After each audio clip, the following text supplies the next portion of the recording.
Então, depois do nosso break aí, nós já elaboramos até uma pautinha aqui, né, Chico? Pra gente se coordenar um pouco. E agora vamos falar do novo livro de Prudentópolis aí que o Chico lançou. Eu falei pro Chico que se ele tivesse nascido na Noruega, na Dinamarca, o cara tava podre de rico, né? Porque é valorizado, né, a história do lugar, né? Porque é uma questão assim de educação mesmo, né? Chico, fale um pouco do teu novo livro. Vou apresentar para o pessoal aqui o novo livro de Prudentópolis. Prudentópolis, Terra de Luz. Esse título foi baseado no hino de Prudentópolis. Aqui tem alguns desenhos, tem muitas fotografias. Contei com o apoio da Lei Paulo Gustavo, do governo federal, e também da Prefeitura de Prudentópolis, por meio da Secretaria de Cultura de Prudentópolis, né?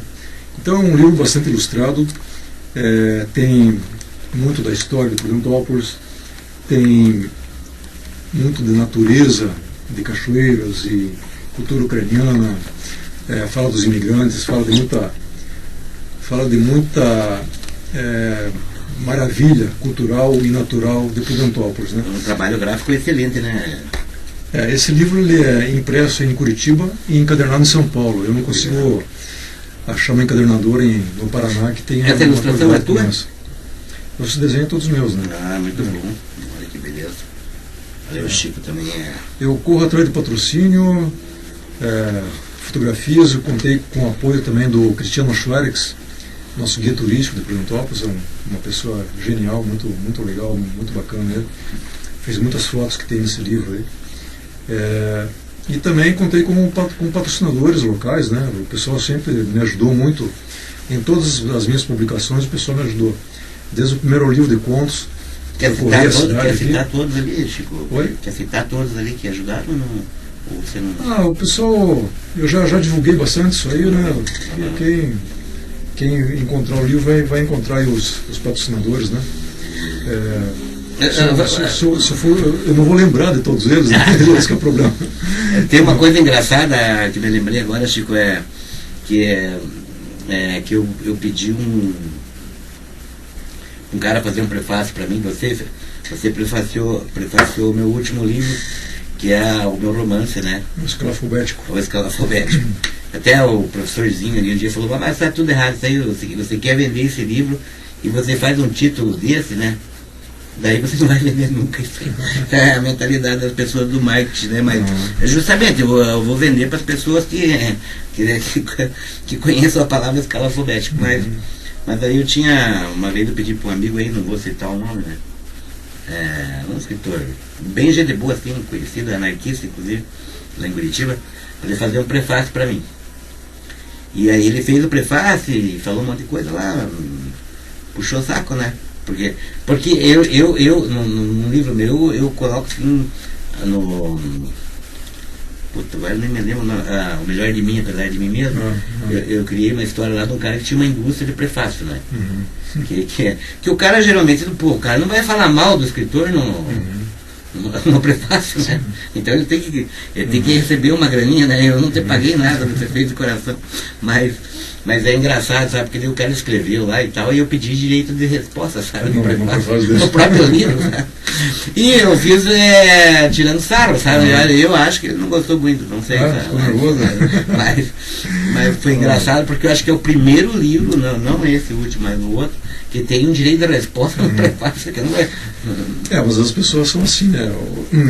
Uma época a gente tinha um jornal em Curitiba e tinha um escritor lá, até tem uns parentes dele aqui em Prudentópolis, como é o nome dele? Lewandowski? Não, como é que é? Lewandowski é o ministro. Não é Lewandowski, como é que é? É Olski. E é jogador também, né? Tem jogador também. Não, mas esse é um Ovski também, mas ele é um escritor, já tinha uma certa fama em Curitiba. E ele pediu para me escrever uma crítica do livro dele no jornal, né? E eu escrevi, e ele ficou nervoso comigo, porque eu achei que ele poderia ter feito algo mais naquele livro, né? Teve várias questões ali que eu não gostei muito. Ele ficou nervoso comigo, mas uma coisa que eu aprendi, eu tinha uma professora em Guarapuava, ela faleceu agora recentemente, a Rosi Kaminski, ela foi diretora inclusive da FAFIG, e ela me deu os principais toques a respeito de produção literária. Eu dei um livro que eu tinha escrito para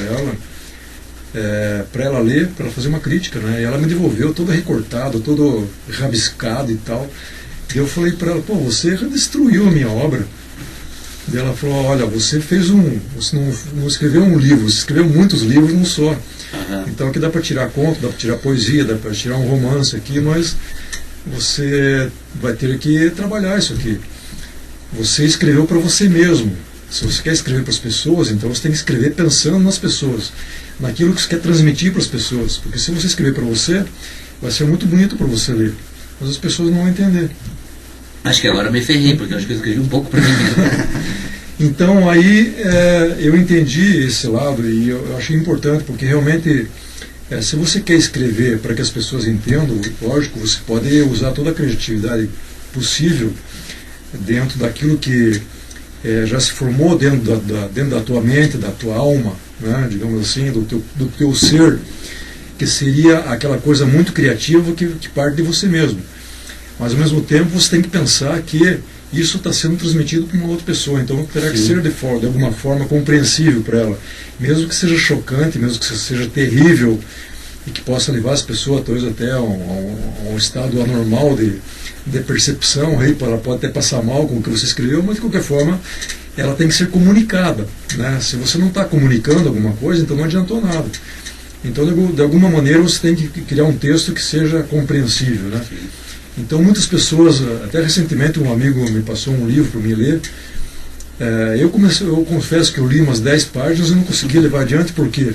Porque a pessoa pegou o dicionário, fez uma coleção de palavras difíceis, as coisas mais maravilhosas do mundo, mas aí o texto mesmo você não consegue ler, porque é muita palavra difícil, tem que ficar recorrendo ao dicionário para poder entender. Então nós tivemos problemas técnicos aqui, você estava falando desse amigo teu escritor, que ele te deu um livro e escreveu um monte de coisa, mas o conteúdo... É isso aí, então você tem que escrever para as pessoas poderem entender o que eu... E sobre isso aí tem aquela questão do Yuri Tinianov, 1969, nunca esqueci desse cara. E você veja que a vida é você assimilar conceitos, ideias, e a gente cria muito pouca coisa, sabe? A gente mais mistura e se você for realmente honesto com você mesmo, por exemplo, aí no meu último livro, eu assimilei vários tipos de linguagem da contracultura e tal, e coloquei tudo da maneira que eu achava mais apropriado para mim expressar o que eu queria dizer. Mas o Yuri Tinianov, ele falava assim, sobre o conceito de Rezeption-Gescheit em alemão, que o livro é construído com um outro livro, o livro do leitor. Mas ele não pode ser um outro livro tão absurdo que conte um. Claro, as interpretações são várias sobre algum conteúdo, são diversas, mas você não pode criar um livro totalmente diferente do que... Na verdade, quando você lê um livro, você realmente está recriando ele, né? O livro que é lido por você não é o mesmo livro que o cara escreveu, né? Você transforma aquele livro dentro da tua cabeça, você vê os personagens conforme a tua imaginação, né? O rosto do personagem, a situação em si é toda recriada na cabeça do leitor, né? Tem uma expressão muito interessante do Bakhtin. Até uma vez eu contei essa história na Câmara de Vereadores que o Bakhtin ele fez uma análise da obra do Dostoiévski, que é o maior escritor russo. Ele fala assim que o Dostoiévski ele foi muito eficiente na descrição dos personagens dele, porque ele não via os personagens de frente, ele via de costas. Ele via o personagem andando. Então eu estou olhando o personagem, ele está indo naquela direção. E o que ele vai fazer? Ele vai conversar com o fulano, ele vai entrar por aquela porta. Então, isso proporcionou a Dostoiévski uma capacidade de visualização do personagem muito maior, porque ele dá liberdade para o personagem dele fazer as escolhas que ele tem que fazer. E você já tem trabalhado na questão de ficção, sabe como é que funciona a questão de você trabalhar personagens. Parece bobagem quando os escritores falam isso numa entrevista. Eu já vi vários escritores falando isso, mas é exatamente isso. Você cria um personagem e começa a criar uma história com ele e outros personagens ali, e quando você vê, parece que você desaparece do teu papel de escritor e quem toma conta são os personagens. Eles começam a agir. É uma coisa incrível isso, né? Eles tomam vida, né? Então, eu achei interessante essa questão que o Bakhtin colocou, porque quando você consegue visualizar os teus passos, se você analisar de manhã cedo, quando você saiu de casa, você andando pela rua, você abrindo aquela porta, você indo conversar com aquela pessoa, se você analisar o que você fez, olhando você de costas, você aprovaria, ao fim da tarde, aquilo que você fez desde que você levantou da cama, né? Então é interessante você fazer essa análise, olhar para o teu próprio personagem, porque você é um personagem. Durante todo o dia você está fazendo coisas. Muitas vezes as coisas que você faz tomam até um aspecto literário, de tão incríveis que você fez, né? Ou muito idiotas, ou muito incríveis, ou muito maravilhosos, mas podem tomar um aspecto literário. Você me fez lembrar o Pirandello, que ele tem aquela lá, como é que é, 6 ou 10 personagens em busca de um autor, né? E eu trabalho muito com isso, sobre essa questão das personagens realmente criarem vidas assim, e acho que é o Jung, com o conceito de persona, também diz que nós todos somos personagens, né? Sempre nós temos nossa função social, no emprego nós somos um, lógico que com a pessoa que nós amamos mais intimamente, até a linguagem pode mudar, a gente é mais sensível, mais delicada. Nós somos militantes e a nossa postura numa reunião, um embate político é diferente, é mais forte. Então, esse negócio de ter uma personalidade só é de gente chata, né? Sim. Porque o cara vê, pô, enquanto o cara estava diferente. Meu amigo, se você é o mesmo ao mesmo tempo inteiro, provavelmente até a tua mulher não vai gostar de você, porque então, ninguém gosta de gente chata. Não, e realmente tem pessoas que são assim, né? Elas são uma só o tempo todo, né? É o cúmulo. É o cúmulo, né? Eu não digo ser tantos, o Fernando Pessoa eram uns 4, né? Ele conseguiu transformar isso em literatura, né? Mas esse negócio de você assumir que você é uma pessoa com seus filhos, você é outra pessoa com a tua sogra, com a tua esposa, com o teu cliente. Quando você assume que você é multifacetado, né? Então você não precisa mais se preocupar com isso. Aquelas pessoas dizem, aquela pessoa tem muitas caras. Todo mundo tem muitas caras. Eu tenho muitas e muitas lógico caras. Que você tem uma personalidade que mantém o nível, né? Claro, você tem que manter a tua integridade, né? Dissociativa, né? Também. Sim, claro. Mas tem todas essas coisas, né? O ser humano é múltiplo. E falando nisso, sabe, eu nunca consegui me enquadrar, não sei com você, que é bom falar com os escritores, porque é uma questão de alter ego e de gente poder fazer uma sessão de análise, né? De análise no sentido psicológico mesmo. Sim. Porque eu nunca consegui me enquadrar assim num papel do escritor. Quando eu era mais novo, daí tudo bem, aquela questão da contracultura, eu me achava o cara da contracultura e tal, não investia em personagem também, porque até você descobrir que você é você mesmo, né? Mas essa questão de escritor, por exemplo, eu acho até que agora o Dalton, né, foi, né, uma perda grande para nossa literatura. Mas o Dalton não era um cara assim, as pessoas pensam que ele fazia gênero, né? Dele ficar na dele lá, mas aquele, acho que ele não queria vestir essa... O que eu vejo é o seguinte, sabe, que tem uns caras que eles se colocam lá, por exemplo, o filósofo, o Hegel, por exemplo, o filósofo Hegel, o Kant, o Aristóteles, sei lá, aí tem os escritores, famosos escritores e tal. Geralmente esses caras que se colocam nessa posição, eles não são porcaria nenhuma, né? Eles são grandes de alguma maneira, mas em essência, naquela coisa fundante mesmo, que modifica as estruturas, eles não fizeram grande coisa. Pois aí aquelas teses conspiracionistas, né? se nós tivéssemos inimigos à altura, nós dizíamos que estão boicotando, né, o FBI, a NASA, aqui, mas que os caras acham sempre. Não, com certeza o Musk está assistindo a gente ao vivo aí, e está achando que a gente pode criar uma revolution anti... Chico, eu estava pensando uma coisa assim, até vinha subindo a escada ali, assim, que tem uma fase na juventude, aí entra naquele negócio de você olhar para você mesmo, né? Que a gente precisa ter aquela necessidade, uma coisa idiota de você mostrar conhecimento, ou querer e tal. E é tão legal quando você adquire uma estatura assim, e na verdade você sabe suas limitações, sabe as coisas que você pode, que não pode, às vezes, por exemplo, hoje não tem nenhum problema, eu esqueci, esse autor eu não li, aquele outro autor não li também, não é? Porque na verdade eles fazem da cultura uma espécie de competição, né? Sim. Quem que sabe mais, quem que... uma grande bobagem, sempre achei uma grande bobagem isso. Só complementando o que eu estava dizendo, se você analisar bem, você pega uns caras que foram realmente geniais na literatura ou na filosofia. Nietzsche, Schopenhauer na filosofia, eles escracharam com os filósofos da época deles. Eles disseram, a filosofia pode chamar do que quiser, mas a verdade é que nós criamos outra coisa, nós criamos uma coisa mais essencial, criamos uma coisa mais profunda e mais verdadeira e que nos afeta de verdade. Assim como você pega um escritor como Henry Miller, esse é o cara que o Bukowski, você pega um Fernando Pessoa, são pessoas que estavam nem aí com literatura, não estão nem aí se eu sou escritor ou não. Eu quero dizer aquilo que eu penso, eu quero dizer aquilo que eu sinto. Sim. Eu quero trazer algo mais para a humanidade, para que eu possa me sentir mais confortável nisso. E eles nunca negaram que isso era uma atitude egoísta. Uhum. Porque ele está tentando criar um mundo mais confortável para ele mesmo, a princípio.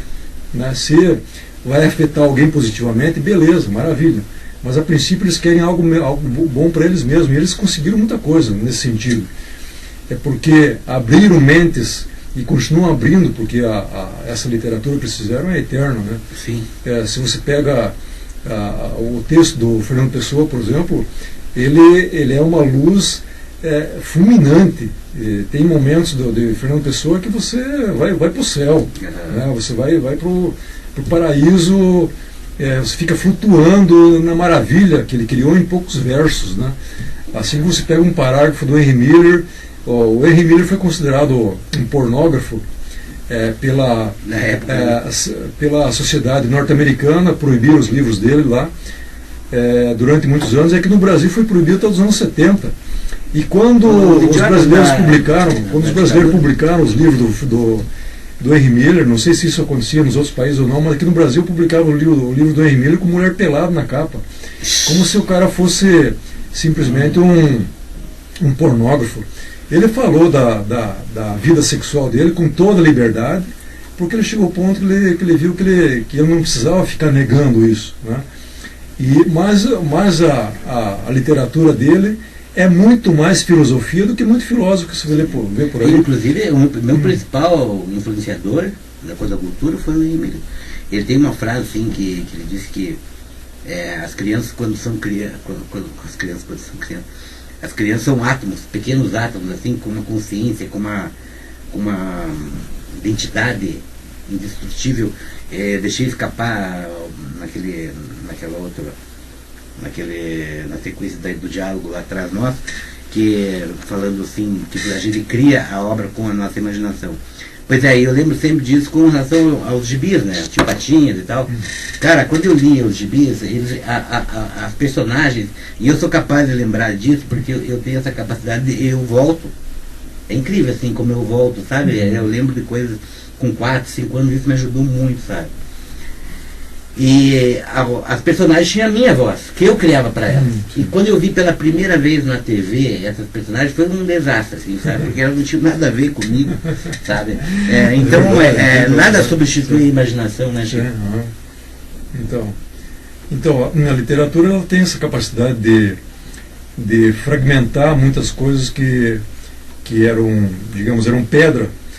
E a literatura, ela tem a literatura em geral, né? Tanto a poesia quanto o conto, o romance, quando é bem escrito, quando ela vem como uma coisa muito inspirada mesmo, ela tem essa capacidade de quebrar os padrões, quebrar aquela armadura que a sociedade vai criando para se proteger, com medo do novo, medo de coisas que possam destruir aquilo que parece ser sagrado. Sim. E a literatura ela tem essa capacidade de romper. É o medo, né, que isso. as pessoas têm, né? Justamente, Medo dela ela mesma. impõe esse desafio, né? Aquela história do Matrix, né? Você quer tomar a pílula azul ou quer tomar a pílula vermelha? Você quer passar o resto da vida sendo enganado ou você quer ver a realidade, mesmo que ela seja dura, mesmo que ela machuque você, mas pelo menos você vai ter a oportunidade de olhar para a realidade e poder determinar aquilo que é bom para você ou não.